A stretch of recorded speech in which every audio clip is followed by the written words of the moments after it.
Don't know if he ran over something, but he hit the turn 2 wall, and there is damage to the right front. Yeah, they're done. He hit that wall really hard in between 1 and 2. Right front tire just went down and just abruptly. Car took a right-hand turn, and he hit hard. Ryan won the modified race Wednesday, right before the Truck Series ran here at Bristol. And here we go as the cars are coming down pit road. Remember the 3 that stayed out? Well, Brad Keselowski came in with these cars.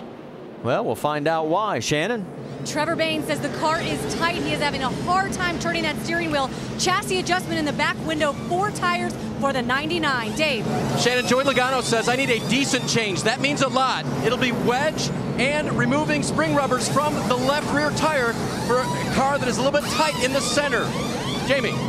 And your leader for most of tonight's race, Kyle Busch, says no changes. Leave this car alone. 4 tires is the call. He's looking to bring home his 10th win of the year in the 21. And Clint Boyer is in. Of course, the car getting better. 1 round up on the track bar. Air pressure, 4 tires for Clint. Doc?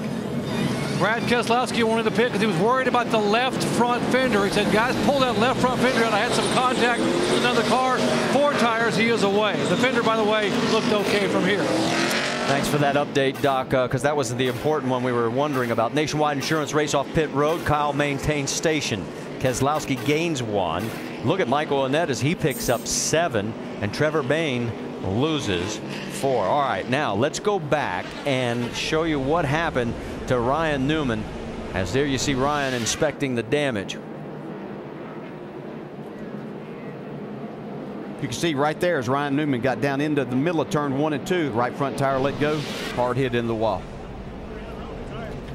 Unfortunately, it looks like this will be his 4th straight DNF in 4 straight starts in that #1 car. Tough break for Ryan.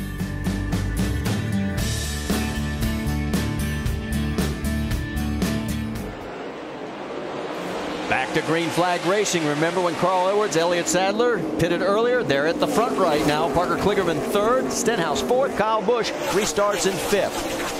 40, Mike Bliss got the lucky dog 3 waiver rounds. I'll tell you when we get a chance. Kyle Busch don't want to stay in 5th for very long. He's pretty aggressive on this restart. No surprise, I know, to a lot of people. Contact between the 6 of Stenhouse and the 21 of Boyer. Looks like neither one was injured, so they'll keep going. Here comes the 22 of Keselowski underneath the 6 as well. He just kind of forces his way up in there. That's the way you can make a pass on the inside. Now he's trying to go to the outside of Kligerman. While this goes on, the 3 waiver rounds, Townley, Raines, and Richardson. Total of now 23 cars on the lead lap. Race for the battle up front has settled down. Let's check in with Dr. Jerry Punch. He's caught up with Ryan Newman. Yeah, Ryan surveying damage on the right front tire. Ryan, what happened? Just right front blew. It looks like it melted the bead. I'm not real sure, but it just blew in the middle of the corner and set me into the wall. Now, when you melted, did you have any issue? Did you feel the brakes getting soft at all with the heat? No, everything felt fine. It just all of a sudden, boom, it went, and then no warning whatsoever. What happens, guys, is that when the bead melts, the whole tire separates from the side of the wheel. See, this whole tire came apart from the wheel. When that happens, it goes down abruptly and sends the car careening into the wall. Tough hit for Ryan Newman. Marty? It certainly was, Doc. And as you finish up, the battle up front is joined side by side. Here comes Sadler on the high side around the 60. Yeah, Elliott had a couple of runs on him. Carl cut him off there. He was taking a real chance that Elliott wasn't going to get into the back of him, but Elliott's finally able to make that pass to the front. Kyle Busch is looking this over, surveying, and saying, I'll try the high side on the 60 now. Now, this is what Rusty Wallace was talking about. He thought the high side was going to be the place to be. Now we're seeing these passes being made on the outside, Rusty. Well, they're using outside, using the bottom, using everything. But later, late in this race now, I've been noticing these guys have been using that topsider for the momentum, like you've been talking about, Dale. And you know, it looks like the track's rubbering up more to me. It's getting blacker and blacker, and it's creating more grip up on top of the racetrack. And I tell you, it's looking to me like this is where the race is going to be won at. You got to run this top if you're going to try to win this thing. Well, Carl Edwards is sliding back, guys. He's dropped all the way back now to the 5th position. Dropping back a little further, side-by-side action. That's Reed Sorensen in the 32, Michael Annett, then Dale Jr. in the 88, and we're on board with Trevor. You can see Michael Annett, remember, he took 2 tires that last time. Has got his car working pretty good on that top side. He's up to the 11th spot. Trevor Bayne just looking for somewhere to go. He wants to be able to make a pass. This is all for position. A little bit of rubbing right there. Let's get an update on the 99 from Shannon.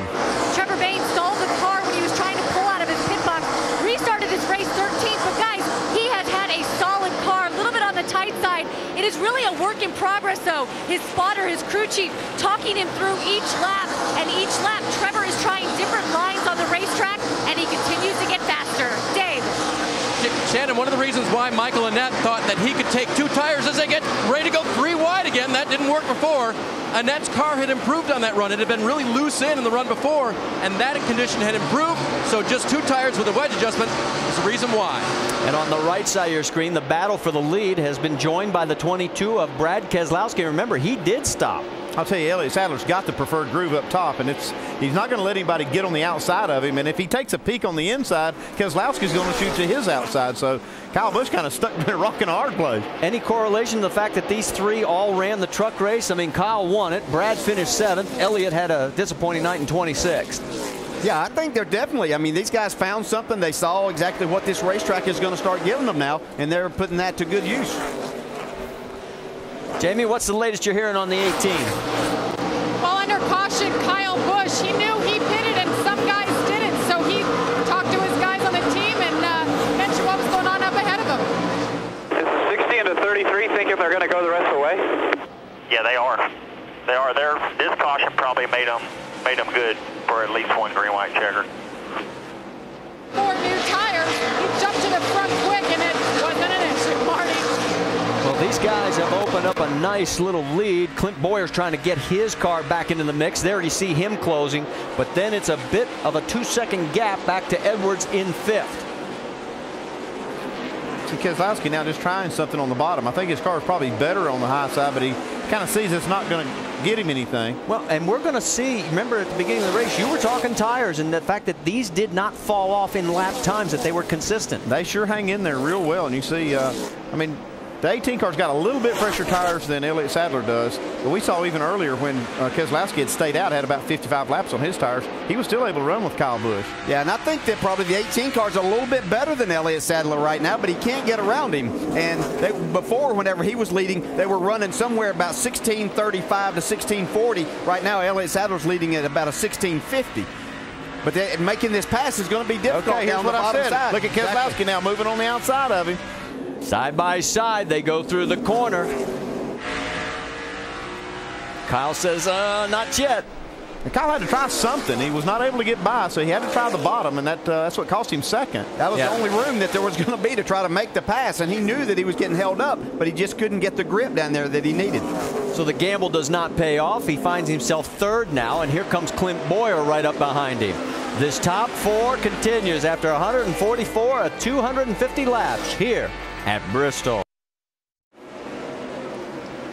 Back here at Bristol, we have a 3-car battle for the lead. Less than 100 laps to go. Clint Boyer wants it. Elliott Sadler in the 33's hanging on to it. And Brad Keselowski's trying to take it from both of them. And we got lap traffic ahead. Yeah, that's going to be the big key right here. Looks like Boyer's in the preferred position now. He's going to take the lead away on that bottom side. New leader, and also allows Kyle Busch to come back up to the mix as well. Still there, clear. Let's go. Roll your line now, let's go. I tell you what, guys, I'm not agreeing at all with these guys staying out with 160-some laps to go in tires. You said 33 starting to fall back now. So is the 18 car. I tell you what, I think you got to keep 4 fresh tires in these cars. The track position is important, but tires are important also. 87 at Joe Nemechek has tagged the wall between turns 1 and 2, but he's managed to stay running. And so far, no caution on the racetrack. No, but it's right in front of the leaders here. Oh no! Look out! It's Case involved. The 01 of Mike Wallace. Nemechek. Boyer's got some damage. I think he got into the 01. The caution light is out, and you are he's got right. a lot of damage on the right front. So Clint Boyer, our race leader, now has a major issue. Now spent some time to fix it. He had just become our 6th different leader, and his night may be in some serious jeopardy. Yeah, probably here more than anywhere that we go. The leader is in the most vulnerable position of anybody out there when you catch these lap cars, because they're racing so hard. You're the first one to get there. And how many times have we seen the leader get taken out here by an accident happening right in front of them? All right, let's go back and show you